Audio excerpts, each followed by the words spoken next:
Wow! Yay! That's why it'll never work. I have you suicidal, suicidal when I say it's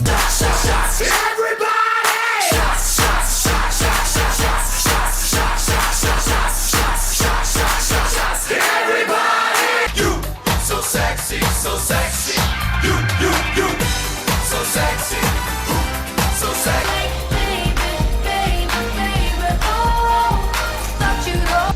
Wow, Ella! Meron kang 10,000! Di ba ka? Dito nyo lang makikita yan, ha? Yung mga ganyang bata, di ba? Wow! Dito nyo lang makikita yan dahil ko kahit na ano, nag-audition, wow, meron pala mga ganitong bata, na bata pa. Natatrabaho na.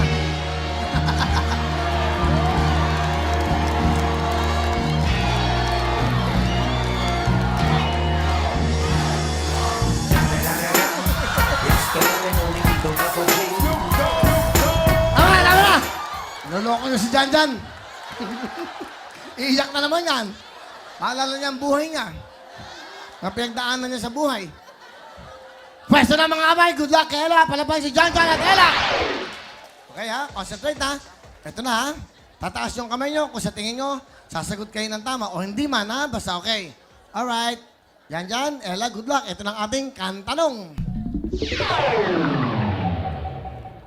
Titulado, title ng kanta, titulo ng kanta. Music, please.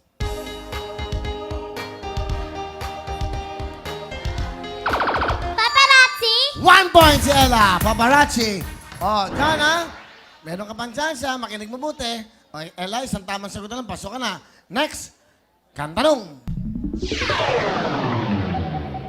Titulado, music, please. Tara, let's! Ang galing mo naman. Okay ka lang?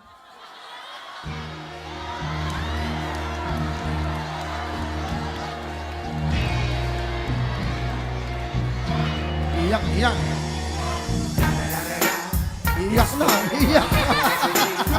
Paiyak na, iyak. Iyak, oh. Galit kay Ella, galit kay Ella. Inalo mo ko. Oh. Oh.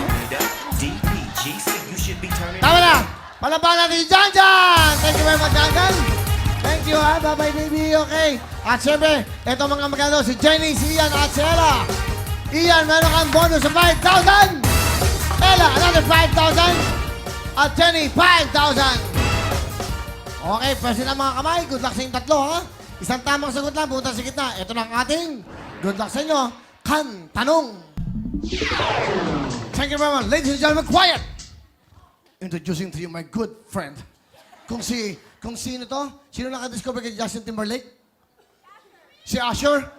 I have already discovered somebody. Ladies and gentlemen, my friend John John. Music!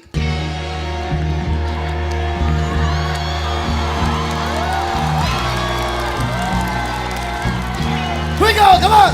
Hey!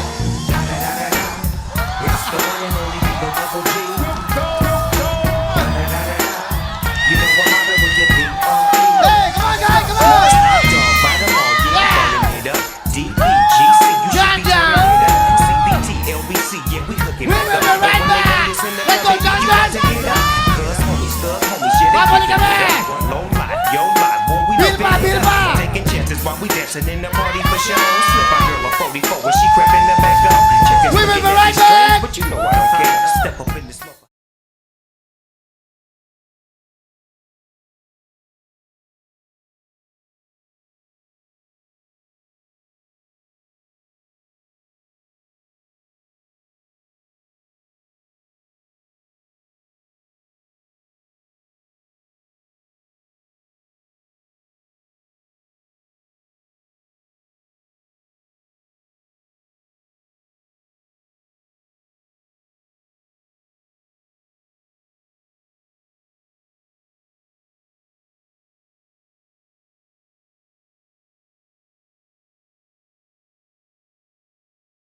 Actually, alam nyo, meron ho mga reklamo sa programa, sa TV5, at siyempre sa akin, na naabusado daw yung bata. Na-abuse daw namin sa programa. Pinaglaruan, ginawang katatawanan. Una sa lahat, hindi ko po alam na ganun ang kanyang talent. nalalaman ko na lang yan, dito na ho. Pag tinanong ko, anong talent mo? Singing o dance? Kaya akala ko kakanta, di ba? Ngayon, no, marami bumabatikos na naman sa akin sa YouTube, sa Twitter, na disrespectful sa bata, child abuse, kung ano na naman ho ang sinasabi sa amin. At sa programa, at sa TV5. At, well, ganun talaga. Gumawa ka ng mabuti, gumawa ka ng masama. Sa paningin ng ibang tao, lagi kang masama. Hindi nila nakikita yung mga kabutihan. Yung isang mali mo hindi nga pagkakamali. Di ba? Yan ho ang tingin sa'yo. But anyway, binabuti ko po at kinausap namin ang aming mga tao rito na gusto kong makausap yung pamilya. Para mas maganda ho yung tatay, yung nanay at pang buong pamilya na ang magsalita na hindi po namin alam yung ang katotohanan nga niyan, ang kanta po ng pinagagamit dyan, yung Careless Whisper. And it's a good thing na yung staff namin, very sensitive, na hindi maganda sa bata, na masyadong popular sa video yon. So pinalitan po, ito ang gusto ng bata pala. Yun po ang request Sa audition pa lang. At ito nga ho, patatawag daw kami kung saan-saan. Meron ng reklamo sa DSWD, Human Rights. Gusto pa daw akong patawag sa Senado. Diyos ko naman, ang daming problema ng bansa. Ang dami natin problema, katulad ng mga ibibitayin. Yung, yung mga corrupt. As etong balit na bagay na binastos ko raw yung bata, binastos na naman namin dito, wala pong ganon at hindi ko gagawin yan. Dahil yung mga batang yan, yung mga yan, di ba? Gusto ko lang tawagin po ang kanyang magulang at tong nanay, dito, Sir Roger, no? Alika, saka yung ito, alika. Ito si Janjan.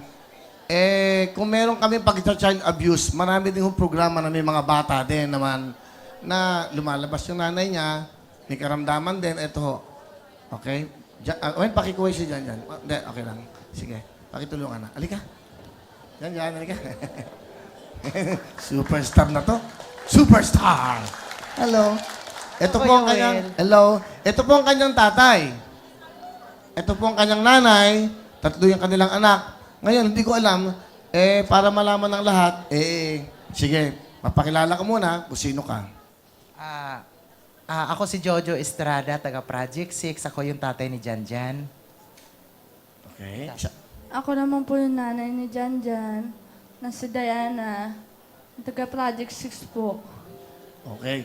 Kasi, alam mo, nag-usap tayo kanina, tinanong ko sa kanila, sino ba nagturo ng sayo na yon, paano nangyari yon? Ilang taon pa lang si Janjan, sumasayo na pala ng ganon. 3 years old pa lang po siya, sumasayo na po siya.